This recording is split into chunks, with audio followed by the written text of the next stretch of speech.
Fala aí, galera, sejam bem-vindos ao canal falando sobre. Nossa aula de hoje é sobre fetiche, tá bom?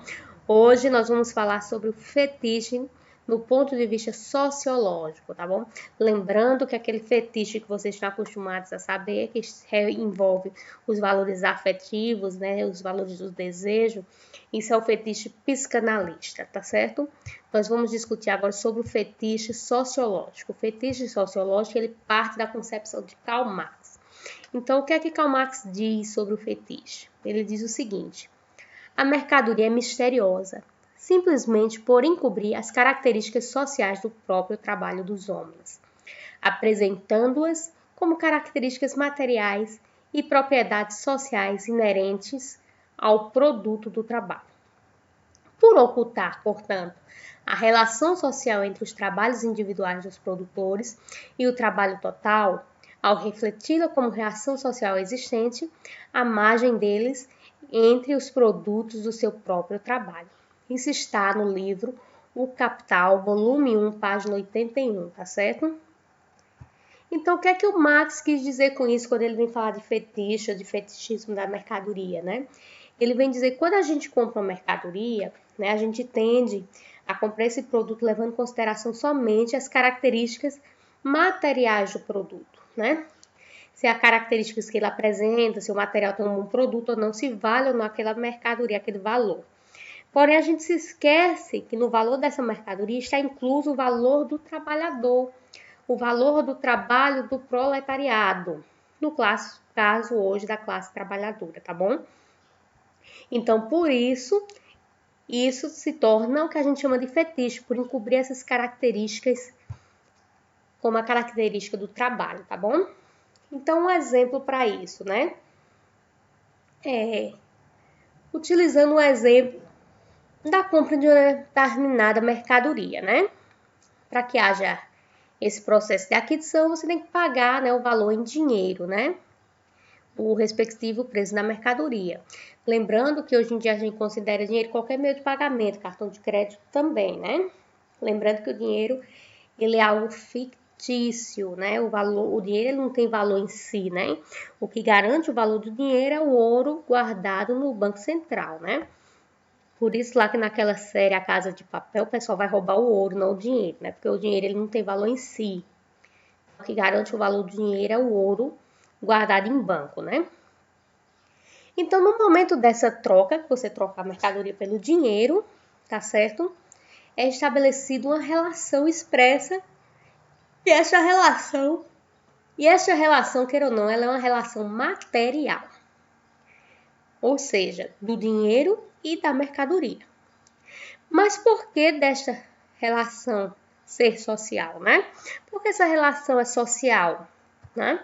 Porque é uma relação que existe um fator do sujeito da sociedade em si, né?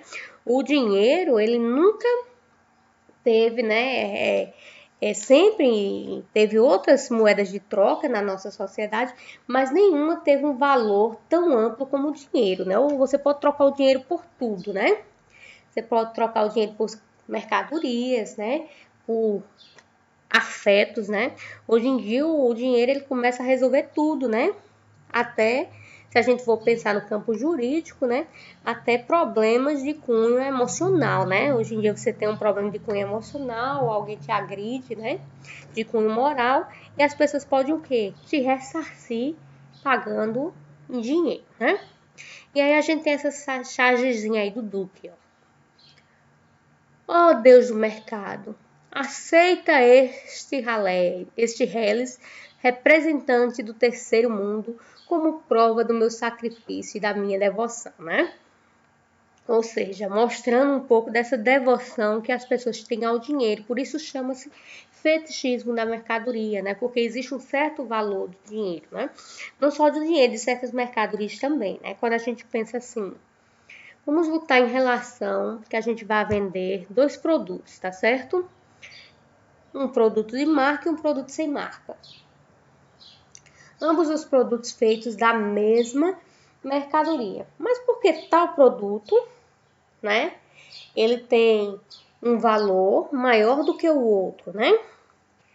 Porque um iPhone né? Original, ele tem mais valor do que um iPhone desses chineses, uma vez que a utilidade é a mesma do que qualquer outro telefone, né? Porque existe também o que a gente chama do trabalho de marketing em cima, né? E o trabalho de marketing ele também é um trabalho pago, é um trabalho que às vezes não aparece, as pessoas não levam em consideração. Se você paga até um autor famoso, né, para fazer uma propaganda, para vender determinado produto, até isso é trabalho. Isso entra no valor da mercadoria, porém as pessoas quando compram, elas não levam isso em consideração.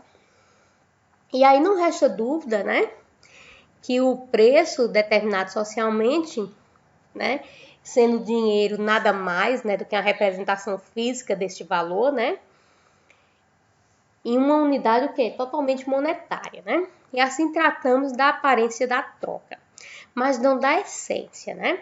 A troca, a essência da troca em si, ela é uma relação social escondida, ela não aparece de forma tão fácil, né?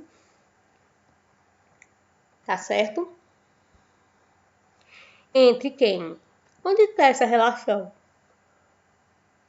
Essa relação está entre os que consomem a mercadoria e os produtores da mercadoria, né? Mas quando você está comprando um produto, naquela relação você acha que só existe quem? O comprador e a mercadoria. Porém, quem produzir a mercadoria não aparece ali. Os produtores, eles estão ocultos. Por isso o fetiche, tá certo? Então, com o seu dispêndio, o trabalho social, né, se cristaliza no valor dessa mercadoria adquirida. Claro que no valor da mercadoria existe lá o valor do trabalho, apesar da gente não levar em consideração, tá bom? Aqui outra chargezinha falando um pouco sobre essa autovalorização do dinheiro, uma vez que o dinheiro toma essa forma de comprar tudo, né? Por isso que as pessoas hoje, principalmente no nosso modelo de sistema capitalista, tá certo? O dinheiro, ele toma esse valor de ele poder, além de ele poder comprar tudo, o dinheiro, ele também representa a sua classe social, representa quem você é, né? Uma vez que na sociedade capitalista você é aquilo que o dinheiro pode comprar, né? E aí, em decorrência disso, tá certo? Há uma ilusão de que o valor que é incorporado à mercadoria é próprio da mercadoria, que é aquilo que eu falei anteriormente, né? Você acha que está comprando um produto pelo produto, né? Ah, se eu vou comprar uma jaqueta de couro, então deixa eu ver se o couro é bom, né? Se o couro, se ele é verdadeiro ou se ele é sintético, né? Se realmente a costura está bem feita, né? Se o zíper é um zíper bom, se é um zíper fajuto.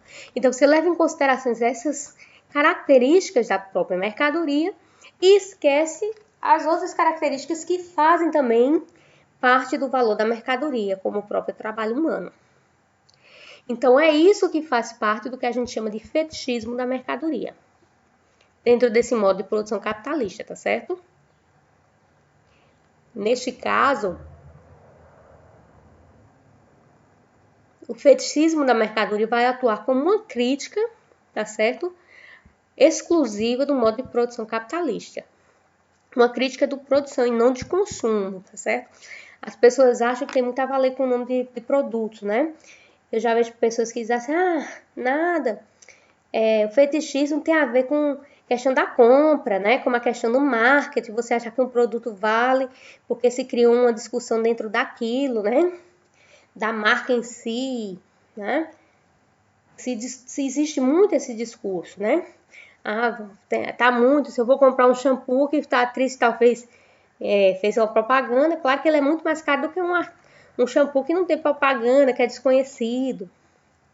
O pessoal faz esse tipo de discurso, porque isso tem a ver com o fetiche, com a ilusão de que aquilo é melhor. Não tem a ver com isso, né? Tem a ver com a ilusão do valor do trabalho.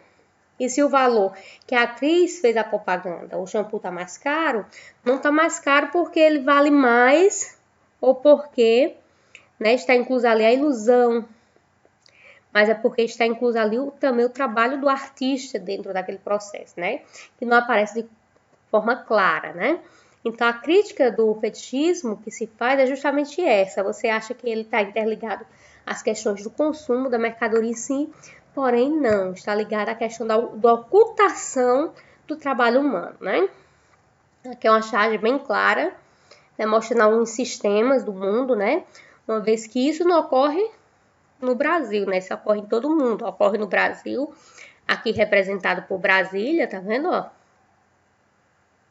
Ocorre nos Estados Unidos, o Tio Sam, ó. Tá certo? Ocorre também na China, ó. Representando a China. Nos países árabes, ó, os camelos representando, né?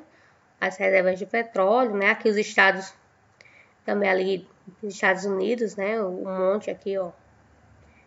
Japão, ó, o dragão. Big Ben afundando, ó. Então, tudo isso, ou seja, isso aqui tá mostrando o quê, né?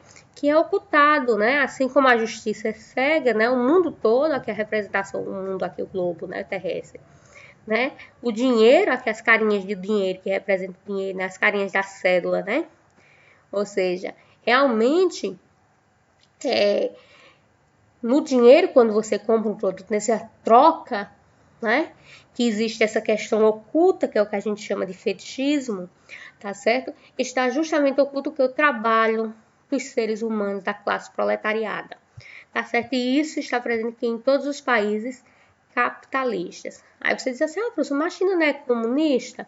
Gente, a China, ela economicamente é capitalista, socialmente é que ela é comunista, tá bom? Quase não sai. Então, o fetichismo da mercadoria, né, ele compreende essa natureza do capitalismo, né? Em última análise, né, consiste numa forma do modo de produção capitalista que esconde e dissimula o quê? O trabalho alienado, né? Tá certo? Gerando assim mais valia. Então, se eu não falo de trabalho, se eu não apresento o valor do trabalho humano, aquele trabalho lá, altamente exploração do trabalhador, né, que gera o trabalhador alienado, né? E que também gera mais valia, onde o empresário ele lucra em cima do trabalho do funcionário, né? Tudo isso está dentro dessa ideia, escondido dentro desse conceito também de fetichismo, tá certo? O fetichismo é essa manifestação ideológica desse pensamento da burguesia, né? Que você comprou a mercadoria em si, né? Ele é ideológico por quê? Porque ele esconde certas características, eles querem que as pessoas percebam somente aquilo que eles preferem que elas percebam, tá bom? E aí, no ambiente capitalista, as pessoas estão cada vez mais submetidas a esses poderes das forças imateriais. O que é uma força imaterial? A ideologia, nesse caso, tá bom? Aqui tá um exemplo bem clássico, né? Essa tirinha aqui, criticando um pouco disso, né? O livro, né? A pessoa que tem aquele problema de comprar bastante, né? E aí ele vai lá e compra, né? O consumista, né? Pessoa super consumista. Vê no livro. Me compra, me compra. Navraju, é isso aí. Você não irá se arrepender, né? O Teneito, nós te amamos, cara. Ah, Rujar, confia em mim, você fez um bom negócio. Ou seja, se cria a ideologia de que você precisa de certos produtos que, na verdade, você não precisa. Né? Isso também faz parte desse sistema. E aí o sujeito vai dizer, é uma maldição que me assola desde que eu recebi meu cartão de crédito, né? Porque o cartão de crédito é aquele dinheiro fictício, né, que você usa, você não percebe, quando chega no final do mês, só tem a conta para você pagar, né? É um dinheiro que quando você compra em dinheiro, o dinheiro vai sumindo da carteira, você vai percebendo o que tem ou não. Cartão de crédito nem tanto. E para terminar, o Karl Marx ele fala de duas questões interessantíssimas dentro do processo de compra e venda, que é o valor, né, e o preço, né? Qual a diferença entre valor e preço, né? E aí ele cria dois tipos de valor, né? Que é o valor de uso e o valor de troca, né? O valor de uso estaria dentro do que a gente chama de valor e o valor de troca está dentro daquilo que a gente chama de preço, tá bom? Desse conceito de Marx. Tá bom? Então, Marx, no Capital também, no mesmo livro, tá certo? Ele conceitua que existe o uso de duas utilidades, tá certo? Existe a utilidade de uma coisa que se dá no valor de uso, ou seja, né? O valor de uso ele é determinado o quê? Pela quantidade física tá certo? Ele é determinado pelas qualidades físicas da mercadoria e não existe sem isso. Enquanto o valor de troca não, é medido pelo tempo de trabalho socialmente necessário para produzir a mercadoria. Eita, professora, não entendi nada, né? Se a gente for falar em valor de uso, vamos pensar a venda de um carro, né? As pessoas vão vender um carro já usado, né? E aí tem aquelas pessoas, não, esse carro vale muito, porque esse carro, meu filho nasceu nele, eu levei meus filhos para a universidade. Acho que esse carro vale uns 5 mil reais, um exemplo. Só que quando você vai utilizar isso dentro do valor de uso, né? Você bota o preço do carro de acordo com a utilidade. Se ele leva as pessoas, ele funciona, então ele deve ter preço X. Já o valor de troca, não, ele considera toda uma questão do mercado, né? O valor do mercado, o valor mercadológico. Por isso que a gente não considera valor, mas preço. Então, qual o preço de um carro, ano tal, cor tal, com tais condições, com tal quilometragem, né? Então, isso já entraria dentro de um fator de valor de troca, né? Qual o valor desse carro se eu vou trocá-lo por, neste caso, dinheiro, tá bom? E aí, pra gente finalizar, o valor de uso tem a ver com qualidade, a capacidade de satisfazer as necessidades. Ou seja, eu tô muito doente, eu preciso de uma medicação, então para mim essa medicação vale ouro, vale muito. Às vezes uma medicação de 5 reais, né? Vamos pegar uma pessoa que tem doenças autoimunes, né? Pessoas que têm doenças autoimunes precisam de certas medicações. Uma pessoa que tem uma doença autoimune chamada insuficiência adrenal, as adrenais não produzem o cortisol, então ela precisa de uma medicação chamada prednisolona. Essa medicação ela custa em torno de uns 5, 6 reais uma caixa. Mas para a pessoa que precisa dessa medicação, vale muito mais do que isso, porque sem isso ela não conseguiria viver. Então tem a ver com a qualidade, com essa necessidade de satisfazer. Sua necessidade seria a necessidade de vida. Já o valor de troca não tem a ver com quantidade, capacidade de comprar a mercadoria. Então seria esse valor que você compra no mercado. Esse valor aqui gastou quanto de produto, quanto de matéria, quanto de trabalho, vale tanto, quando bota o lucro do consumidor, tanto, e é vendido por 6 reais. Então, é um valor que está em consideração os gastos, os custos. Enquanto uma se quantifica pela qualidade, a outra se quantifica pela quantidade, tá bom? Então, hoje nós ficamos por aqui. Até mais. Não esqueçam de se inscrever no nosso canal.